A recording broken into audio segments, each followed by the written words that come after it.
रणवीर एक साधारण सा लड़का था। उसकी जिंदगी में खुशियां ही खुशियां थीं। उसकी दोस्त निशा हमेशा उसके साथ खड़ी रहती थी। एक दिन सब बदल गया। रणवीर को पता चला कि उसके पिता की मौत एक दुर्घटना नहीं थी।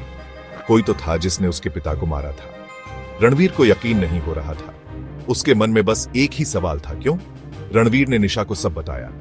निशा ने उसे साइबर सुरक्षा विशेषज्ञ अमित से मिलने की सलाह दी। अमित ने रणवीर की बात ध्यान से सुनी। उसने रणवीर के पिता के केस की फाइलें मंगवाई। अमित को शक था कि इस केस में कुछ गड़बड़ है। उसने रणवीर से वादा किया कि वो उसकी मदद करेगा। रणवीर, निशा और अमित ने मिलकर काम शुरू कर दिया। उन्हें रणवीर के पिता के ईमेल और सोशल मीडिया अकाउंट चेक करने थे। शायद उन्हें कोई सुराग मिल जाए। समय कम था। रणवीर को डर था कि कहीं सबूत मिट न जाए। उसे अपने पिता के लिए इंसाफ चाहिए था।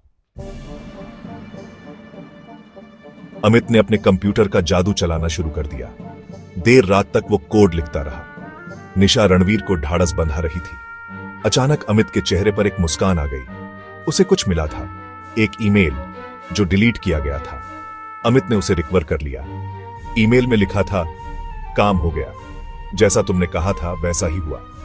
रणवीर का दिल तेजी से धड़कने लगा। यह ईमेल किसने भेजा था और किस काम की बात हो रही थी? अमित ने ईमेल आईडी को ट्रैक करना शुरू कर दिया। यह आईडी फर्जी थी, लेकिन अमित हार मानने वाला नहीं था। उसने आईडी के पीछे छुपे शख्स को ढूंढ निकाला। वो शख्स रणवीर के पिता के ही ऑफिस में काम करता था। उसका नाम था राजेश। रणवीर उसे जानता था। वो उसके पिता का खास आदमी था, लेकिन उसने ऐसा क्यों किया होगा? रणवीर को समझ नहीं आ रहा था। क्या राजेश ने ही उसके पिता की हत्या की थी? रणवीर, निशा और अमित ने राजेश के बारे में और जानकारी जुटानी शुरू कर दी। उन्हें पता चला कि राजेश रणवीर के पिता के साथ बिजनेस में पार्टनर था, लेकिन कुछ समय पहले उन दोनों के बीच अनबन हो गई थी। क्या इसी वजह से राजेश ने रणवीर के पिता को रास्ते से हटा दिया? रणवीर को अपने पिता की आखिरी जन्मदिन पार्टी याद आई। राजेश भी उस पार्टी में आया था। उस दिन रणवीर के पिता बहुत खुश थे। उन्होंने रणवीर को बताया था कि वो जल्द ही एक बड़ा सौदा करने वाले हैं। क्या इसी सौदे की वजह से उनकी हत्या हुई थी? सारे सबूत राजेश की ओर इशारा कर रहे थे, लेकिन रणवीर के पास अभी भी कोई ठोस सबूत नहीं था। उसे राजेश को बेनकाब करने के लिए कोई न कोई प्लान बनाना था। रणवीर ने तय किया कि वह राजेश को खुद कबूल करने पर मजबूर करेगा। उसने निशा और अमित की मदद से एक जाल बिछाया। उन्होंने राजेश को फंसाने के लिए एक फर्जी मीटिंग का आयोजन किया।